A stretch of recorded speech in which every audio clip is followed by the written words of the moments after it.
Hi guys, it's Sarah Gallagher of Widowed Solo Parenting. You're not alone.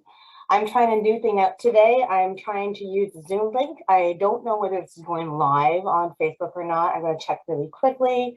I'm not the most tech experts ever and when this kind of thing happens, but I figured I'd try this way. As you know, I've been having a little bit complications when it comes down to tech, and it's not just me, it's just in general. The platform of Facebook isn't very good.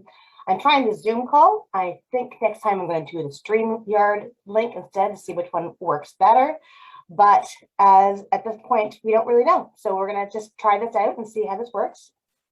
If you do manage to get on, do say hello. I'd love to see you say hello. And if you're here for the replay, because I'm going to be recording this and putting it up on our media area, so you can always have access to it later. So you can definitely see it again. If you're here, see it on the replay, do tag replay. I'd love to see who's here, who's going to be here, whoever watches this, and what you get from it. Because really this group is for you, and everything that I'm sharing with you is in order to help you move forward in your own pace when you're ready. But at least I can give you the tips and tools to figure out how to get there. And if you ever feel like you want to be able to have someone hold your hand who's been there before, who helps you through and helps you get unstuck from your grief, I can do that. I've been doing widow coaching for about 3 years now. I have a new program, Reclaim Your Life, which I'm excited to launch again, to have new people come on for the next session.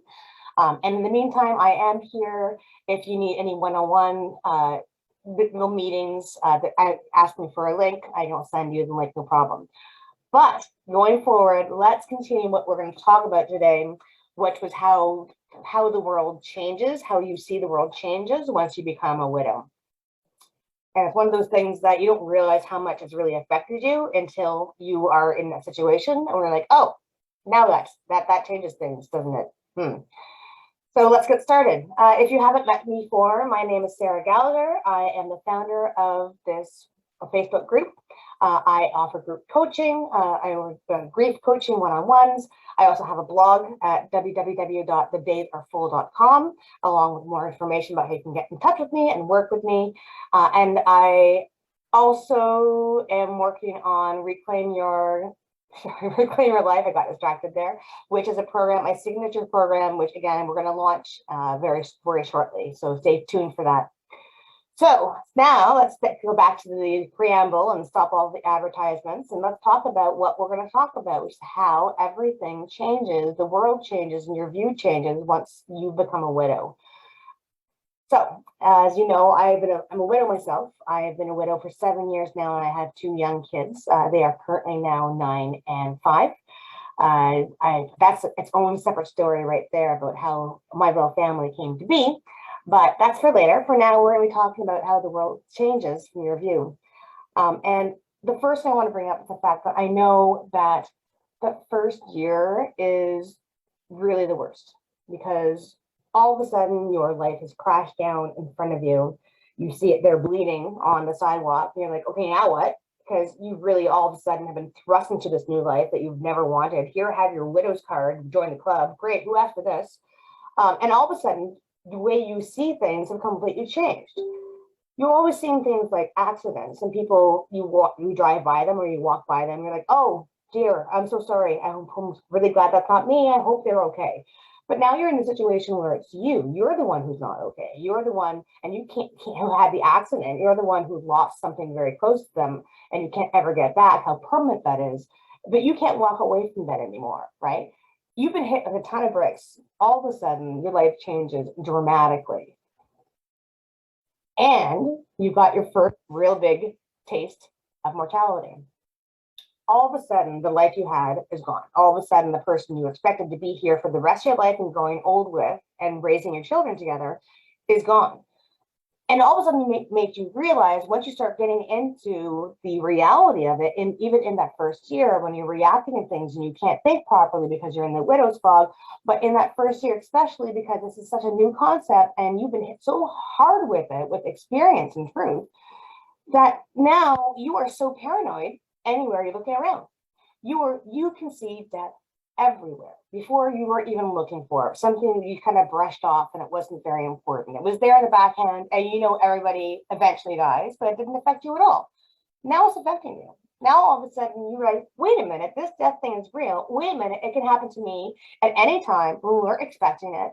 How can I deal with this? Oh, I know. My brain's going to be like, I need to prepare for this. I have to make sure that I am aware that so I don't die next, right? That I'm not caught unawares. So because of this, what your mind does is it goes through every kind of scenario that you're in and puts a what if. If you jaywalk right here, what if the driver didn't see you and you got run over, right?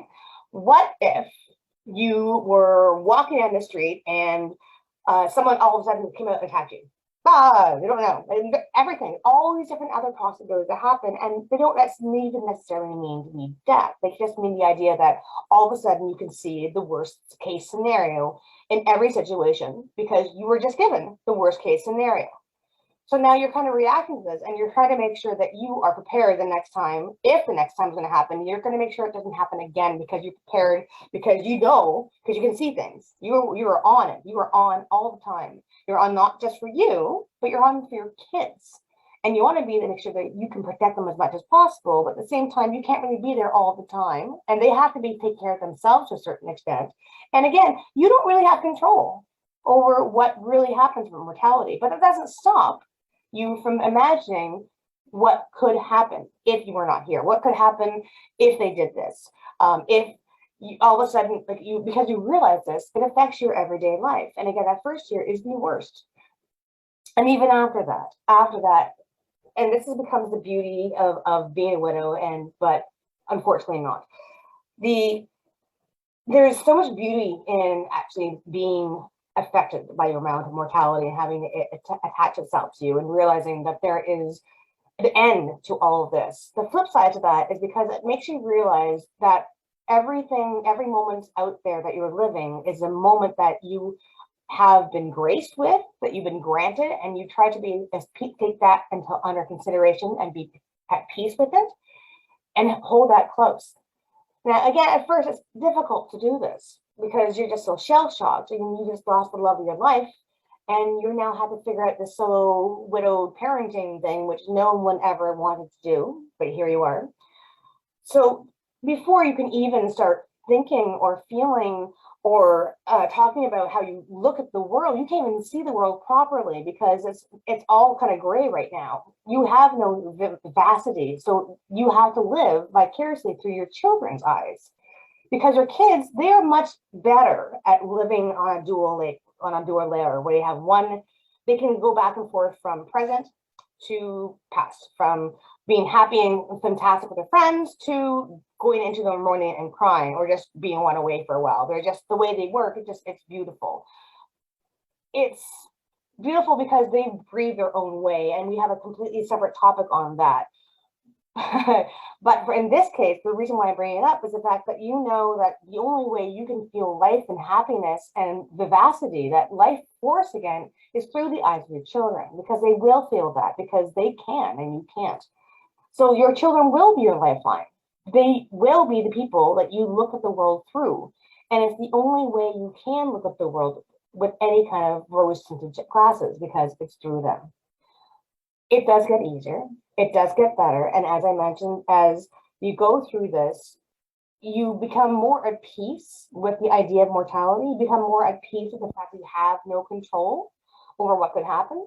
So then it eventually turns into this very, I guess it's an interesting place to be, because we're like the wise women, the wise men, right? We've been around here for a while. We've understood. We've had the brush of mortality. And we've learned from it. We've grown from it. We have that ever expansion idea of life and the fact that there's an end to it and then what makes of life even more precious. And we know this intrinsically because we lived through it. We are now the wise women.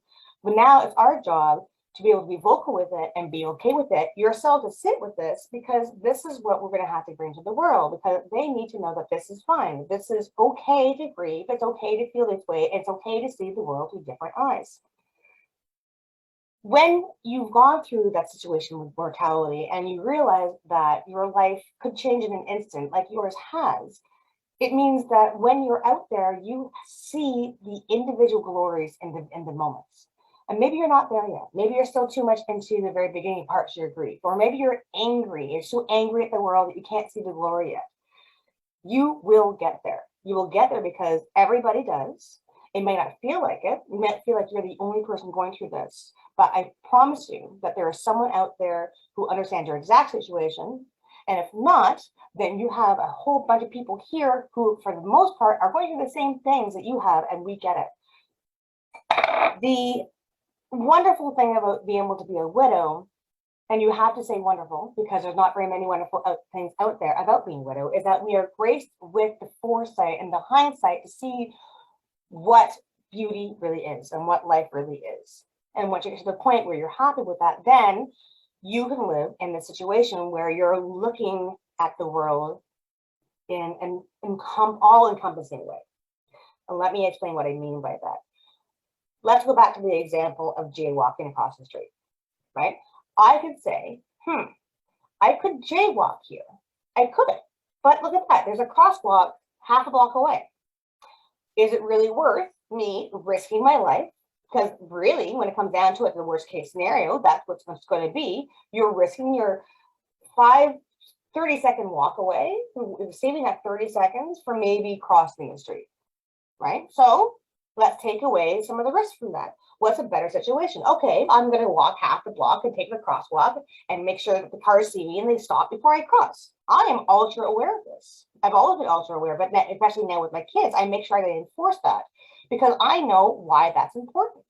And I know that it's important to be able to take everything in consideration and be able to make those judgment calls, right? When there's sometimes where it's not a logical judgment call. It's just an instinct and the way, because we've been so traumatized by by grief and by the mortality that's affected us, it can sometimes rear its head when it's not really supposed to be and when it's not logical. And I'm going to give you an example of this from my personal journey. So I've just started dating again. I've been a widow for 7 years now, and I just started dating. It's going to be 5-6 months at the end of this month, I think. I'm really bad with dates, guys, like anniversaries. So anyway, so we've been together for a bit. And there's this one point where he was going to come home at a certain time. He's out and with his buddies in his cars.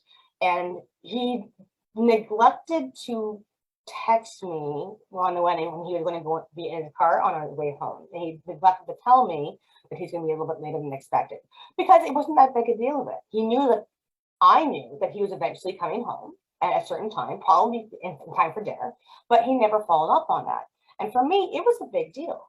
It didn't seem so at first, but I discovered that so when after a certain period of time had elapsed before I'd heard from him, there's little warning bells in the back of my head started going off. And I'm like, now something could be wrong. Probably not though, because life doesn't really work that way. It can, but most likely it's not going to happen. Cool. All right. And then another hour ticks by. And then the little fight-flight thing starts going off again.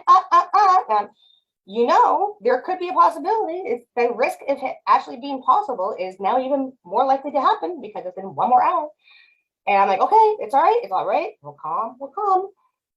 And then another hour passes. And it got to, I think it was 4 hours I hadn't heard from him. I was starting to freak out a little bit, right? Internally, like, oh my God. Trying to keep a straight face, but realizing this is not good. I don't like this.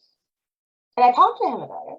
And he said what I expected him to say, which is, you know what? And you knew I was going to come home at a certain time. It wasn't that big a deal. And I told him, I know it's not that big a deal, except because you weren't checking into me, the back of my head was thinking the worst case scenario. And the closer you got to not contacting, or the more you did not contact me, the closer risk that was actually going to be true happened. And he was like, yeah, but that was likely not going to happen.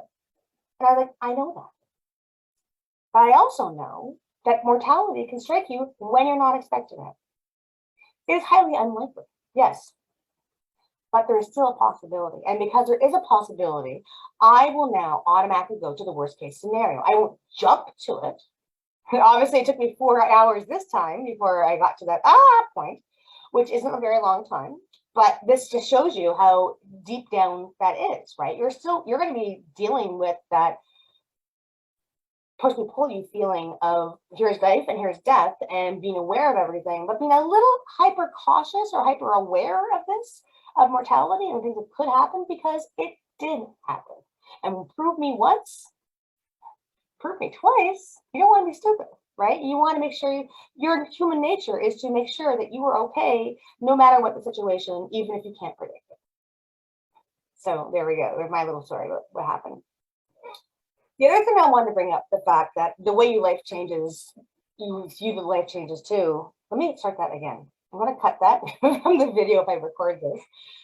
The other thing that becomes very important about how your view of the world changes is all of a sudden it makes more sense to do things like get life insurance, because it's not about you, right? It's for your kids. And now that you know what you've gone through and that you wouldn't want anyone else to go through that, especially if there wasn't a clear-clad, ironclad will, especially if there wasn't any complications, especially if everything went the way it was supposed to, fantastic. But if things doesn't have happened,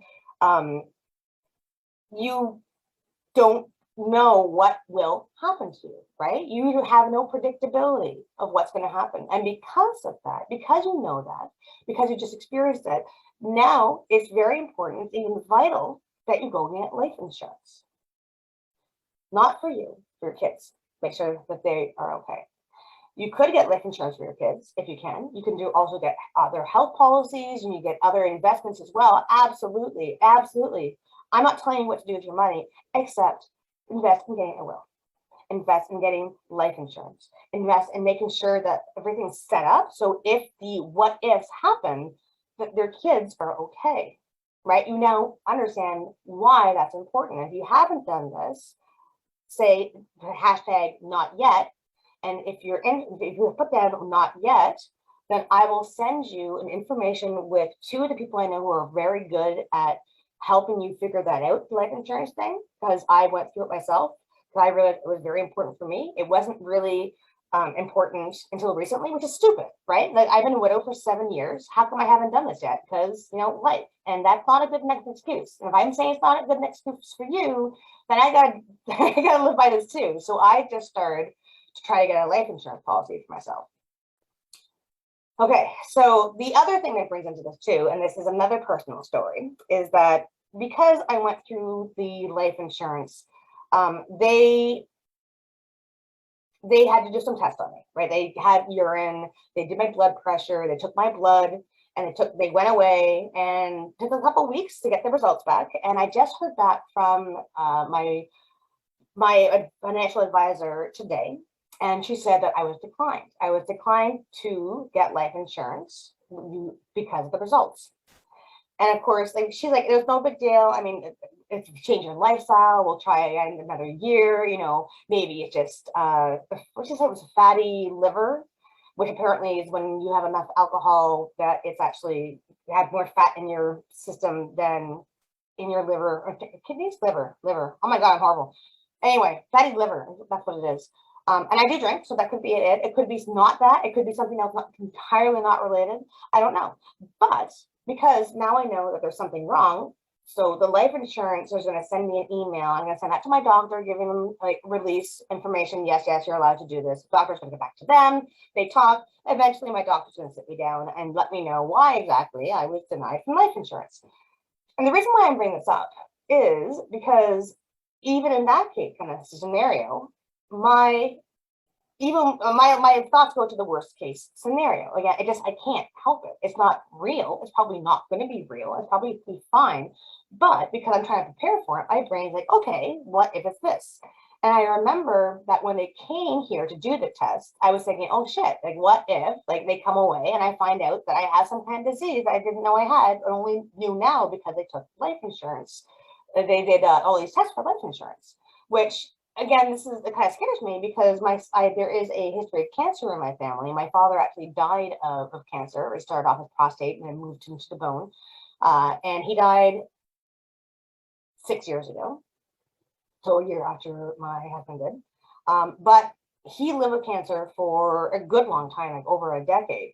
And the reason he found out he had cancer is because he went to get life insurance, or he did some kind of insurance thing. So because he was trying to sell the house and invest in some bigger properties. I'm not sure all the details. Point being, he was denied, and the reason he was denied is because they found cancer, and that's when he discovered it. So the back of my head, right, subconsciously, I'm like, oh my God, what if they're testing me and I'm going to have cancer? Like, what if they find that out? So worst case scenario, already there, right? But what if? What if? And then when I found out today that I've been denied, that's the what if comes up again. And it's scary. It is. But I also know that it could be nothing. I also know that it could just be like a blip. It could be the fact that I just need to lose like the 50 pounds that I really need to lose. Like that could be it. I don't know. So I can't stress about it and I can't overthink it. I can just acknowledge, okay, this is what it is, and keep going. But on the same tact, I can also think about going, okay, well, once again, there's the idea that there's a wake-up call. There's a, hey, check in. You know, there's life out there. There's stuff you got to do. There's stuff you have to be involved with. You know, you don't know when life is going to hit you. You don't know when it's going to stop all of a sudden. You don't know when your time on earth is done. So these little reminders that you have of yourself, or more like check-ins to yourself, like, hey, you know what? Remember that happened? Yeah. Well, here's another reminder that life isn't infinite, that life is precious, and you have to enjoy it, and you have to move forward when it's time. And even if you're not ready for it, and that can be scary. What if you haven't prepared for everything? What if you don't want to take the next step into your life because you're thinking, shit, like what if I don't know what's going to happen? What if I don't know if I can trust myself, or what's going to go happen? Because look at what I've done all so far. First of all, lean into yourself. Okay, you know yourself better than anyone else, even if you don't know so. So much so that you are going to get yourself through this. You're going to find your own path out. You're going to be able to find your ability to reclaim your life and find where you're going to be. And that's exactly what my program has been doing to help you get to that point. And I'll get, as I was saying, I'm going to be bringing more information about that out there. But what I want to bring is that it's important that when these opportunities come up to you that say, hey, you have to realize that life is special and you have to act on something, whether it's your instincts, if your instincts are going, yes, do this, then do it. If your instincts are going, oh, I'm scared, I'm uncomfortable, then you should do it. You know why? Because you're challenging yourself. Because you're at comfortable feeling that you're getting out of the comfort zone you are in. And if sometimes that can be if you're stuck in grief, right? You were never going to lose your grief. Your grief is going to be with you forever, just like your dead husband is going to be in your heart forever. But you're going to learn to walk with it. It's not going to be banging at your door trying to get your attention anymore. It's not going to be screaming in your ear. It's going to be this wonderful, constant companion of your love that you had with that person, your wife or your husband, and you're going to work with it. You're going to walk with it. You can go forward with it. You can be stuck in grief. And that's where you know there's more life out there.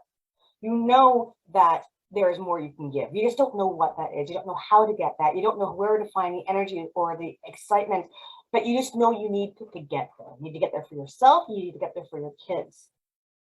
This is what I do.